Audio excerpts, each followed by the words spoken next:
We are now 6 days into the historic criminal trial of former President Donald Trump, and already there is a lot to unpack. So to help us do some of that is Daniel Horwitz, a former Manhattan Assistant District Attorney who's prosecuted several complex white-collar crimes. Daniel, thank you for spending some time with us here. Let's start by talking about Judge Merchan, who's currently overseeing this case and weighing whether or not Trump has already violated a gag order imposed on him.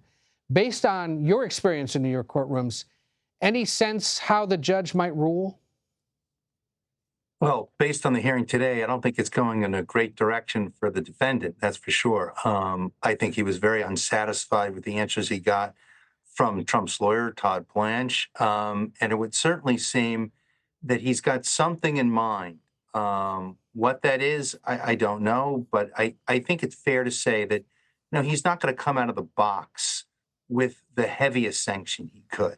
There's going to be a continuum of sanctions, which start probably on the lower end with perhaps even, a very strong admonishment or questions directly to the president, asking him, Mr. President, tell me why I shouldn't hold you in contempt, because here's what I'm seeing, and making him answer questions that will be uncomfortable for him to respond to, and making it quite clear that he being Judge Merchan, is going to rule that courtroom with an iron fist and a lace glove. Well, let's put it this way. Have you ever heard of someone in that New York courthouse being thrown in jail for violating a gag order? No, but I mean... So it's more likely to be a monetary fine of some kind or an admonishment. Of course. I mean, but let me say this, that there are extraordinarily rare circumstances where a judge, first of all, is going to hold any defendant in contempt, let alone putting them in, if you would, meaning that letting them sit in the jail cell behind the courthouse for a few hours to cool off.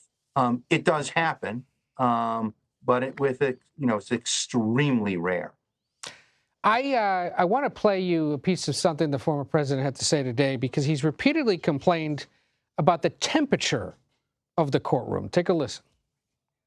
And they're keeping me in a courtroom that's freezing, by the way, in a courtroom all day long. All day long, he says it's been cold in there, and he's been sitting straight up.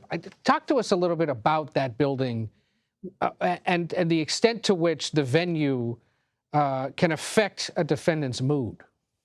Well, let's just say on the positive, it's a very interesting building. It was designed by the same architects that designed Rockefeller Center. That having been said, it's 80 years old, and its heating and cooling systems are about that old. It can be extremely hot in that courtroom. It could be extremely cold. And by the way, he shouldn't feel singled out, because all the lawyers, the judges, and guess what? Guess who else?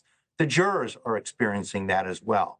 So it is not ideal in terms of its physical plant, but on the other hand, you are on trial in a criminal case. One would think that you're going to overcome whatever temporary uncomfortableness you're going to have with your environment, and you're going to focus and pay attention because your life's on the line here.